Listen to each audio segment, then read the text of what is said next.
ನಿಜಕ್ಕೂ ಬೆಂಗಳೂರಿಗೆ ಇದು ಗುಡ್ ನ್ಯೂಸ್. ಈಗಾಗಲೇ ಹೆಬ್ಬಾಳ ಫ್ಲೈಓವರ್ ವಿಚಾರಕ್ಕೆ ಸಂಬಂಧಪಟ್ಟಂತೆ ಗುಡ್ ನ್ಯೂಸ್ ಸಿಕ್ಕಿದ್ದು. ಈ ಕುರಿತ ಕಂಪ್ಲೀಟ್ ಡೀಟೇಲ್ಸ್ ಇಲ್ಲಿದೆ, ನೀವೇ ನೋಡಿ. ಬೆಂಗಳೂರು ವಾಹನ ಸವಾರರಿಗೆ ಗುಡ್ ನ್ಯೂಸ್. ಹೆಬ್ಬಾಳ ಲೂಪ್ 15 ದಿನದಲ್ಲಿ ಕಾಮಗಾರಿ ಮುಕ್ತಾಯ. ಡಿಸೆಂಬರ್ ಅಂತ್ಯದ ವೇಳೆಯಲ್ಲಿ ಸಂಚಾರ ಮುಕ್ತ. ಬೆಂಗಳೂರಿನ ಹೆಬ್ಬಾಳ ಹೊಸ ಲೂಪ್ ನಿರ್ಮಾಣ ಕಾಮಗಾರಿ 15 ದಿನಗಳಲ್ಲಿ ಪೂರ್ಣಗೊಂಡು ವಾಹನ ಸಂಚಾರಕ್ಕೆ ಮುಕ್ತವಾಗುವ ಸಾಧ್ಯತೆ ಇದೆ.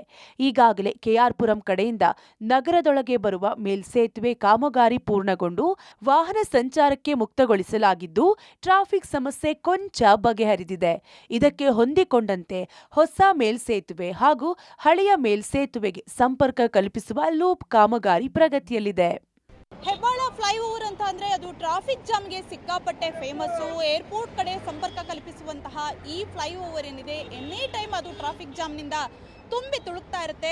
ಸೊ ಈಗ ಗುಡ್ ನ್ಯೂಸ್ ಇದೆ. ಬೆಂಗಳೂರಿನಲ್ಲಿರುವಂತಹ ಹೆಬ್ಬಾಳ ಫ್ಲೈಓವರ್ನಲ್ಲಿರುವಂತಹ ಬಹುನಿರೀಕ್ಷಿತ 2ನೇ ಹಂತದ ರ್ಯಾಂಪ್ ನಿರ್ಮಾಣ ಏನಿದೆ ಅದು ಅಂತಿಮ ಕಾರ್ಯದಲ್ಲಿ ಇದೆ. ಸೊ ಈಗಾಗಲೇ ಒಂದು ರ್ಯಾಂಪನ್ನು ಆಗಸ್ಟ್ನಲ್ಲೇ ಕಳೆದ ಬಾರಿ ಮುಕ್ತಾಯ ಅಂದರೆ ಸಾರ್ವಜನಿಕರಿಗೆ ಸಂಚಾರಕ್ಕೆ ಮುಕ್ತಾಯಗೊಳ್ಳಲಾಗಿತ್ತು. ಸೊ ಈಗ ಅಗೇನ್ ಹೊಸದಾಗಿರುವಂತಹ ರ್ಯಾಂಪ್ ಏನಿದೆ, ಇನ್ನು 15 ದಿನಗಳಲ್ಲಿ ಈ ಕಾಮಗಾರಿ ಕಂಪ್ಲೀಟ್ ಆಗುತ್ತೆ. ಅಂದರೆ ಡಿಸೆಂಬರ್ ಮಧ್ಯಭಾಗದ ವೇಳೆಯಲ್ಲಿ ವಾಹನ ಸಂಚಾರಕ್ಕೆ ಇದು ಸಂಪೂರ್ಣವಾಗಿ ಮುಕ್ತ ಆಗುತ್ತೆ. ಸೊ ಬಿಡಿಎ ವತಿಯಿಂದ ಈ ಒಂದು ಕಾಮಗಾರಿಯನ್ನು ಮಾಡಲಾಗ್ತಾ ಇದೆ. ತುಮಕೂರು ರಸ್ತೆ ಲೂಪ್ನ ನಿರ್ಮಾಣ ಹಂತದಲ್ಲಿರುವಂತಹ ಹೊಸ ಬ್ಯಾಪ್ಟಿಸ್ಟ್ ಆಸ್ಪತ್ರೆಯ ಕಡೆಗೆ ರ್ಯಾಂಪ್ಗೆ ಸಂಪರ್ಕವನ್ನು ಕಲ್ಪಿಸ್ತಾರೆ. ಸೊ ಇದು ಬಂದರೆ, ಈ ರ್ಯಾಂಪ್ ಕಂಪ್ಲೀಟ್ ಆದರೆ ST ಮಾಲ್ ಆಗಿರ್ಬೋದು, ಸರ್ವಿಸ್ ರಸ್ತೆ ಜೊತೆಗೆ ತುಮಕೂರು ರಸ್ತೆಯಿಂದ ಬರುವಂತಹ ವಾಹನಗಳಿಗೆ ಹೆಚ್ಚುವರಿಯಾಗಿ ಅಂದರೆ ಅವರಿಗೆ ಈಸಿ ಆಗುತ್ತೆ. ಸೊ ಸಂಪರ್ಕ ಕಲ್ಪಿಸೋದಕ್ಕೆ ಇದರಿಂದ ಟ್ರಾಫಿಕ್ ಜಾಮ್ ಸಮಸ್ಯೆ ಸುಲಭ ಆಗುತ್ತೆ. ಮೇಕ್ರಿ ಸರ್ಕಲ್ ಕಡೆಯಿಂದ ಬರುವಂಥವ್ರಿಗೆ, ಏರ್ಪೋರ್ಟ್ ಕಡೆ ಹೋಗೋರಿಗೆ ಎಲ್ರಿಗೂ ಕೂಡ ಟ್ರಾಫಿಕ್ ಜಾಮ್ ಸಮಸ್ಯೆಯಿಂದ ಮುಕ್ತ ಆಗುತ್ತೆ. ಸೊ ಈ ಹಿಂದಿನ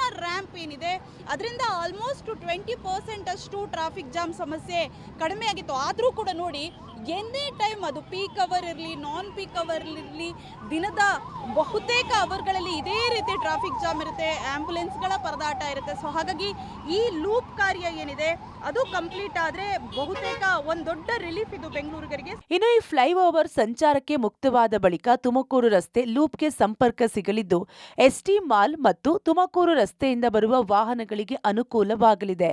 ಮೇಕ್ರಿ ಸರ್ಕಲ್ ಕಡೆಗೆ ಸಂಚಾರ ಸುಗಮವಾಗುವ ನಿರೀಕ್ಷೆ ಇದೆ. ಮೊದಲ ಹಂತದ ಕಾಮಗಾರಿಯ ಬಳಿಕ ನಿರೀಕ್ಷಿತ ಮಟ್ಟದಲ್ಲಿ ಟ್ರಾಫಿಕ್ ಬಿಸಿ ತಗ್ಗಿಲ್ಲ ಅನ್ನೋದು ವಾಹನ ಸವಾರರ ಅಭಿಪ್ರಾಯವಾಗಿದೆ. ಈಗ 2ನೇ ಹಂತ ಸಂಪೂರ್ಣ ಮುಕ್ತವಾದ ಬಳಿಕ ಟ್ರಾಫಿಕ್ ಕತೆ ಏನು ಅನ್ನೋದನ್ನ ನೋಡಬೇಕು. ಪವಿತ್ರ ಕಡ್ತಲ, ಪಬ್ಲಿಕ್ ಟಿವಿ, ಬೆಂಗಳೂರು.